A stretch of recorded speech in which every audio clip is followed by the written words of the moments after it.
Hello. This past week I was reading Time magazine and I came across this article with this image.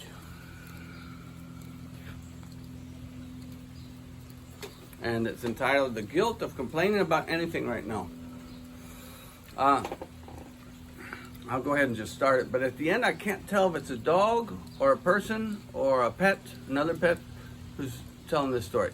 I don't want to give too much away, so I'll go ahead and read it. It could be a person. The author's name is Susanna Schrobsdorff, and she seems to have some familiarity with German history. She'll mention it at the very beginning. All right. The guilt of complaining about anything right now. When friends ask how we're doing, I answer like everyone else who has both a job and their health. I say I'm lucky and so grateful. Then I joke about how at the start of the stay-at-home orders, my kids and I divided up our 1,100 square foot apartment into quadrants, like Berlin after the war. That's where Germany occupied this section. Germany was occupied by the French, Russians, British, and American forces, and the country was divided up, and the city of Berlin was divided up too. So the kids are back at home. They are back home for all the reasons everyone's college-aged children are home. And let's just say young adults are not the only ones who regress in this situation. I now have the emotional maturity of a 15-year-old and the gray roots and stretchy pants of a woman who is a lot older than she thought she was at the start of this thing. Kind of Irma Bombeck style writing. We have argued about who borrowed, broke, threw away, ate, didn't wash, didn't empty, or didn't refill almost everything. We do not agree on the definition of loud or music or clean, nor are we aligned on what constitutes news, socialism, democracy, or old. There are days when we dance and cook like the adorable quarantine people on Instagram, and other days when we snarl, make our own little parochial meals, and litigate the chores. My fear is that after all this forced togetherness, neither of my offspring will want to visit me when I'm in assisted living. And given the trajectory of the economy, I'm just as afraid we may all be in this apartment together until then. Meanwhile, my compatriots with little kids can't even think that far ahead. They're just trying to get through the morning with everyone alive and fed. And in their voices, I can hear the strain of holding on to gratitude and the weight of conflicting and unending responsibilities. This unexpected squashing together of lives is like a functional MRI of our relationships with one another and with ourselves. Whenever we go, there we are, day after day. There's no distractions from the ragged bits of life we've neglected in the rush of our usual routines. We just can't run away from each other. Whether it's the cracks in the foundation of the house or the fraying of a marriage, all of it is compounded by the madness of homeschooling while working twice as hard to keep the job you're lucky to have, or soul quarantining, or the co-parenting dance. Maybe we're not as strong or as good as we hoped we'd be when things got tough. That's true. I'm afraid that people are going to have to work more and harder at home and get paid little for this extra work, and especially school teachers. And I worry that about children's future and whether they have to stay in small apartments or in a home forever. Of course, complaining about any of this feels ridiculous, shameful. So we start every confession about how we feel like we're falling apart, relatively speaking, or we go through a list of all the people who have it worse. And there are so many who have it worse. I think of my friends who have been laid off, or the people in the food bank lines, or the meatpacking workers risking their lives to supply the bacon in my sandwich. Every choice is a moral dilemma. And then there's a hospital not far from where I'm sitting, which still has a big refrigerator trailer connected to the building. I suspect they're leaving it there as a backup morgue for the expected fall resurgence of the virus.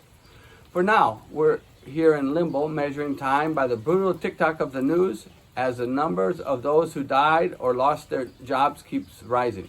When will it end? How will it end? Will it end? And there's an undercurrent of collective mourning. If not for someone or something specific, then for the idea that we as a nation can prevent this kind of catastrophic loss.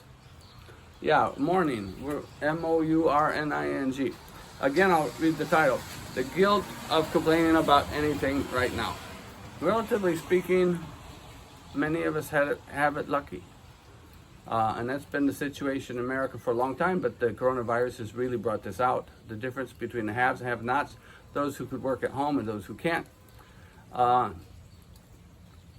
this is going to be with us a long time. So America needs change, and think about it. For those of you out protesting these days, today happens to be June 19th, by the way. You be safe. Okay. Let me go ahead and finish this article by Susanna Schrobsdorff. It's not a shock to learn that about a third of American adults have symptoms of clinical anxiety or depression, according to the Census Bureau data looking at the effects of the pandemic. Helplessness, the feeling of being stuck, and anxiety about the future are textbook harbingers of mental distress. And there are no rules about who gets to acknowledge that distress. We have to find enough compassion for ourselves that we can admit it if we're not really okay, and recognize that even if we have our basic needs met, this can still be awful. It's not indulgent to mention it. It's smart to ask for help, but we often don't. This is as important as avoiding the virus, because we'll need mind and body and soul to help each other through the marathon that awaits this nation, because the virus isn't gone. Pandemic's not gone. Sure, the lucky ones can still lead with a disclaimer, and yes, it is important to keep things in perspective. But to know the gratitude is to be truly cognizant of what the stakes are, of what you could lose, of who you could lose. And this has never been more clear. Speaking of that, my two humans are out there in the rubble of the living room with 4,301 dirty cups and whatever it was the dog tore up because someone left it out.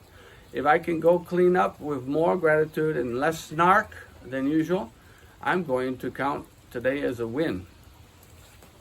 All right. So this was a nice short essay by Susanna Schrobsdorff, The Guilt of Complaining About Anything Right Now. And many of us feel like the person in that. People have been getting out of their houses from Missouri to Montana and doing more things in the last couple of weeks, but that hasn't stopped the virus. Rates are going up in Oklahoma, Texas, Nevada, Washington State, and they're all some of the states that first reopened. We need to pray, we need to think about what we're doing, and be thoughtful of others, and have a good humor, like the writer who wrote this statement for all the COVID-19 pandemic sufferers at home, like you and me. We pray for those people out there who have had coronavirus, and we pray that they feel safer and they've got loved ones around them, and we pray that they don't accidentally give it to others. That means staying home, wear your face mask. They said at the Trump gathering in Tulsa this weekend, which should not be taking place in Tulsa, not on Juneteenth weekend, because Tulsa is where there was a massacre of dozens and dozens, maybe hundreds of black people in one of the greatest massacres of blacks and the destruction of a way of life we've ever seen in the United States. Happened after World War II, and it's shameless that we don't even have that in most of our history books. But in any case, Donald Trump showed up there, and the interviewers and journalists down there have reported this morning, very few of the Trump supporters are wearing masks. At least this morning. I hope that by this afternoon they get them on. Welcome back to the porch. This is Kevin Stoda. Please give us thumbs up. Watch our other programs. Like us. And spread the news. I've got good stories to tell. Many of them could be my own. But right now I'm trying to give you a set of different ways to look at life. And if you haven't followed things on the porch before, Come learn about history, things to do. You can learn some things about eating habits of Filipinos and Americans. And I want to thank you for watching again. Bye. Take care.